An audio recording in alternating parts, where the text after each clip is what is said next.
আজকে আমরা নির্ণয় করব প্রতিস্থাপন পদ্ধতির সাহায্যে কোসেক এক্স এর ইন্টিগ্রেশন বা যোগজীকরণ। আচ্ছা, তাহলে হচ্ছে কোসেক এক্স এর যোগজীকরণ, কোসেক এক্স ডিএক্স। আর আমরা পদ্ধতিটা যেটা ব্যবহার করবো সেটা হচ্ছে প্রতিস্থাপন পদ্ধতি। এখানে আমরা প্রথমে যে কাজটি করব আর কি, তার আগে একটা বিষয় দেখে নেই। যেমন এখানে কোসেক এক্স আমরা কিন্তু ডিভাইডেড বাই 1 লিখতে পারি। কোসেক এক্স ডিভাইডেড বাই 1 এটা কিন্তু লেখা যায়, কেননা আমরা জানি যে কোনো পূর্ণ সংখ্যা বা রাশির ক্ষেত্রে আমরা হর হিসেবে 1 ধরে নিতে পারি। সেই ক্ষেত্রে আমরা কোসেক এক্স এর হরটা ধরে নিচ্ছি 1। এখন আমরা যে কাজটি করতেছি সেটা হচ্ছে লব এবং হর, অর্থাৎ কোসেক এক্স আর ডিভাইডেড বাই যে 1 আছে, লব হচ্ছে কি কোসেক এক্স আর হর হচ্ছে 1। তাই এই লব এবং হরকে আমরা cosec x plus cot x দিয়ে গুণ করব। এখন 1 কে যদি আমরা cosec x plus cot x দিয়ে গুণ করি আমরা কি পাবো? Cosec x plus cot x. আর কোসেক এক্স কে cosec x plus cot x দিয়ে গুণ করলে আমরা কি পাচ্ছি? Cosec square x plus cosec x into cot x. তাহলে এখন এই কাজটি আমরা করব। আমরা এখানে পাচ্ছি হরে cosec x plus cot x, আর লবে পাচ্ছি cosec square x plus cosec x into cot x, আর এখানে ডিএক্স থাকবে। আচ্ছা, এখন আমরা যেহেতু আজকে পদ্ধতি কি ব্যবহার করতেছি? প্রতিস্থাপন পদ্ধতি। এখানে আমরা ব্যবহার করব প্রতিস্থাপন পদ্ধতি। সুতরাং আমরা এই cosec x plus cot x কে প্রতিস্থাপিত করব জেড এর মাধ্যমে। কি করব? Cosec x plus cot x কে আমরা জেড দ্বারা প্রতিস্থাপিত করব। আচ্ছা, তাহলে আমরা এখন মনে ধরে নিচ্ছি যে মনে করি cosec x plus cot x সমান সমান জেড। এখন কথা হচ্ছে যে cosec x plus cot x সমান সমান যদি জেড ধরে নেই, সেই ক্ষেত্রে cosec square x plus cosec x into cot x এই যে ডিএক্স আছে, এটা আমরা কি দিয়ে প্রতিস্থাপিত করব? এটা কিন্তু চলে আসে, কেননা এখানে আমরা চলক পরিবর্তিত করতেছি। যে কোসেক এক্স এখানে এক্স চলক, কট এক্স এক্স চলক, এখানে এক্স চলকের পরিবর্তে চলে আসতেছে জেড চলক। সেহেতু এই যে cosec square x plus cosec x into cot x dx, এই যে আমাদের লবে যে রাশিটি আছে তার পরিবর্তে বা আমরা কি বসাতে পারি বা প্রতিস্থাপিত কি দ্বারা করব। এখন এটা নির্ণয় করার জন্য আমাদের যেটা করতে হয়, আমরা উভয় পক্ষকে কি করব? ডিফারেন্সিয়েশন করব। আচ্ছা, আমি উভয় পক্ষকে ডিফারেন্সিয়েশন করি। এটা হচ্ছে cosec x plus cot x equal d dx z. আমরা উভয় পক্ষকে ডিফারেন্সিয়েশন করলাম। এখন বিষয়টা হচ্ছে কোসেক এক্স এর ডিফারেন্সিয়েশন কি হয়? আমরা জানি যে কোসেক এক্স এর ডিফারেন্সিয়েশন হয় minus cosec x into cot x. এটা হলো কোসেক এক্স এর ডিফারেন্সিয়েশন। আর কট এক্স এর ডিফারেন্সিয়েশন কি হয়? Minus cosec square x. তাহলে এখানে হচ্ছে মাইনাস কোসেক স্কয়ার এক্স সমান সমান ডিজেড ডিএক্স। এখন আমরা যে কাজটি করতে পারি, বাম পক্ষে মাইনাস কমন নিতে পারি। আচ্ছা, এখানে মাইনাস কমন নিলাম, তাহলে পাচ্ছি আমরা cosec x into cot x plus cosec square x into dx সমান সমান ডিজেড। এখানে ডিএক্স ছিল ভাগ অবস্থায় ডান পক্ষে, এটা বাম পক্ষে আসে কি হলো? গুণ হলো। আচ্ছা, এখন অতএব আমরা যেটা করতে পারতেছি, উভয় পক্ষকে -1 দিয়ে গুণ করতে পারি। উভয় পক্ষকে আমরা কি করব? -1 দিয়ে গুণ করব। সেক্ষেত্রে আমরা পাচ্ছি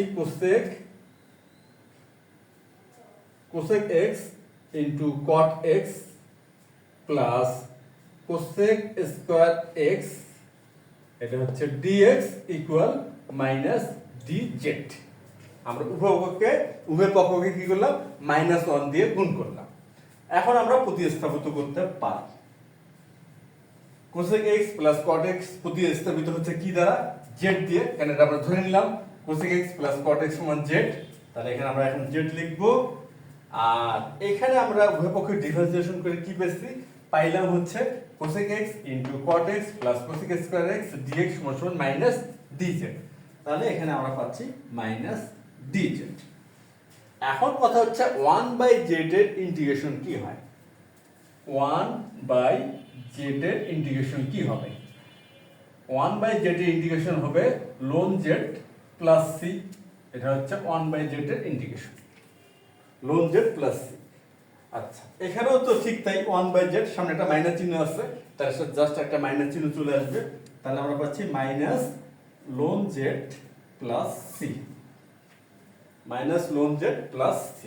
আচ্ছা, আমরা জেডটা একটু ভালো করে লিখি। এখন আমরা z এর স্থলে z এর মানটা বসাই দিই। আর z সমান আমরা কি ধরছি, এই যে cosec x plus cot x। আমরা এখন z এর স্থলে z বসাই দিচ্ছি, z এর মান আর কি cosec x plus cot x, এটা প্লাস c। আমরা তাহলে cosec x এর ইন্টিগ্রেশন পেয়ে গেলাম minus ln cosec x plus cot x plus c। এখন কথা হচ্ছে এই যে cosec x plus cot x আছে, এটাকে চাইলে আমরা আরেকটু অন্যভাবে লিখতে পারি বা এটাকে পরিবর্তিত করা যেতে পারে ত্রিকোণমিতিক ধারণা ব্যবহার করার মাধ্যমে। অর্থাৎ minus ln cosec x plus cot x plus c, এই যে আমরা যৌগীকরণ নির্ণয় করলাম cosec x এর প্রতিস্থাপন পদ্ধতির সাহায্যে। এখন যদি আমরা মনে করি যে এই cosec x plus cot x এর যে ফরম্যাটটা আছে, ফরম্যাটটা আমরা চেঞ্জ করব।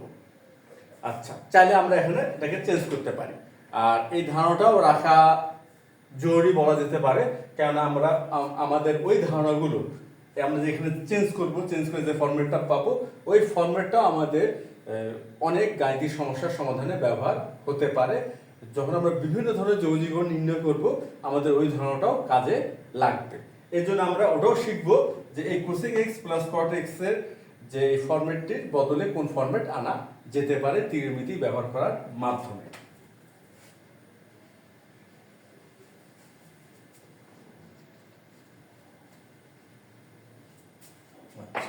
এখন তাহলে আমরা এই কাজটি শুরু করি। এখন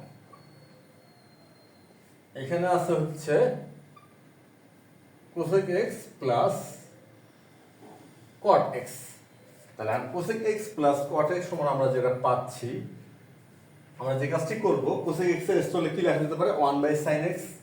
তাহলে এখানে লিখি 1/sin x, আর cot x এর স্থলে লেখা যায় cos x by sin x। এখন আমরা ভগ্নাংশ যোগ করি, তাহলে আমরা পাবো sin x, আর এখানে পাচ্ছি 1 প্লাস cos x। এখন আমাদের তো জানা আছে যে cos স্কয়ার 2a সমান সমান হয় cos square a minus sin square a। এটা আমরা জানি যে cos স্কয়ার 2a সমান সমান হয় cos square a minus sin square a। এখন আমরা কি করব, এই sin স্কয়ারকে কনভার্ট করব, তাহলে আমরা পাচ্ছি 1 মাইনাস cos স্কয়ার a। এখন এই মাইনাস চিহ্নটা যেহেতু ব্র্যাকেটের সামনে আছে, আমরা এখন ব্র্যাকেটটা যদি তুলে দিই, তাহলে আমরা পাবো কি, পাবো হচ্ছে cos square a minus 1 plus cos square a সমান সমান 2 cos স্কয়ার a মাইনাস 1। আচ্ছা, তাহলে অবশেষে আমরা পাচ্ছি যে cos স্কয়ার,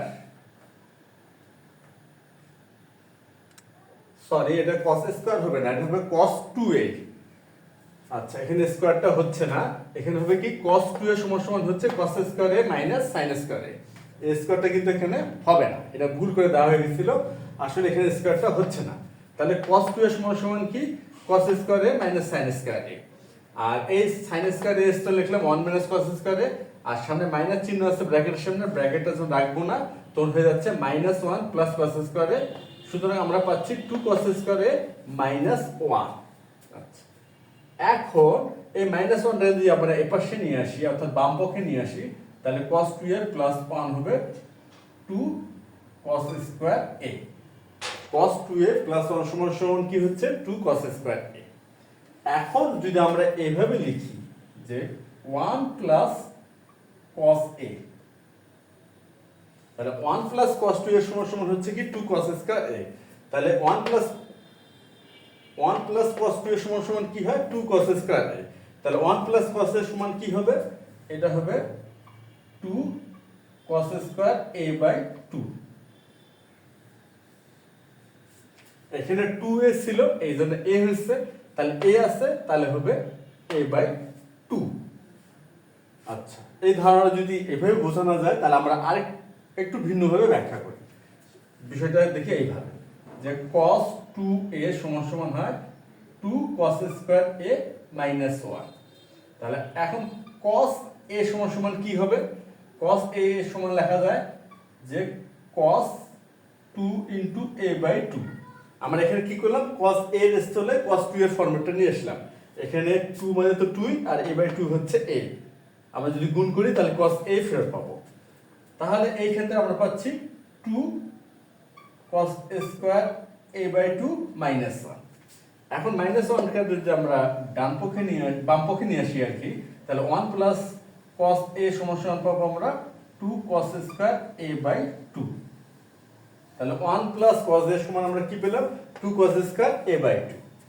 সুতরাং এখানে আমরা লিখতে পারি 2 cos স্কয়ার a বাই 2। এখন আমরা দেখব sin 2 এর অনুসিদ্ধান্তটি। sin 2a, এখন sin 2a সমান কি হয়, sin 2a সমান হয় 2 sin a into cos a। sin 2a সমান সমান হয় 2 sin a into cos a। এখন তাহলে sin a সমান কি হবে, আমরা sin a সমান আমরা কি লিখতে পারি, এটা হলো একটা কথা। এখন sin a কে আমরা sin 2 এর ফরম্যাটে নিয়ে যাই, তাহলে sin a সমান হবে sin 2 ইনটু a বাই 2। আমরা sin a কি করলাম sin 2 এর ফরম্যাটে নিয়ে গেলাম, সেহেতু আমরা এখন পাচ্ছি 2 sin a by 2 into cos a by 2। তাহলে sin a সমান সমান আমরা লিখতে পারতেছি 2 sin a by 2 into cos a by 2। তাহলে এই যে sin a, আচ্ছা এখানে এখানে আসলে x বাই 2 হবে, এই যদি x আছে চলক হিসেবে আর এখানে আছে sin x, তাহলে এখানে আমরা পাচ্ছি 2 sin x by 2 into cos x by 2। এখন আমরা লবহর থেকে কি করতে পারি, ভাগ করতে পারি। এই যে 2 2 1 হয়ে গেল, এই 2 কে 2 দিয়ে ভাগ করলে 1 হচ্ছে, আর cos স্কয়ার x বাই 2 কে cos x বাই 2 দ্বারা ভাগ করতেছি। সুতরাং এখানে আমরা পাচ্ছি cos x বাই 2 আর divided by sin x by 2।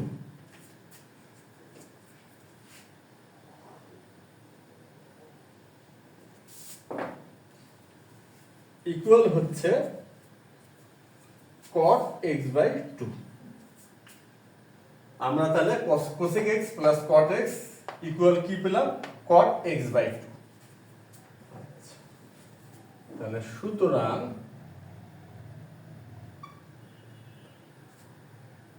এর integration cosec x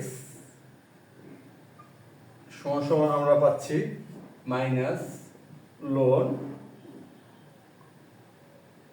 cosec x plus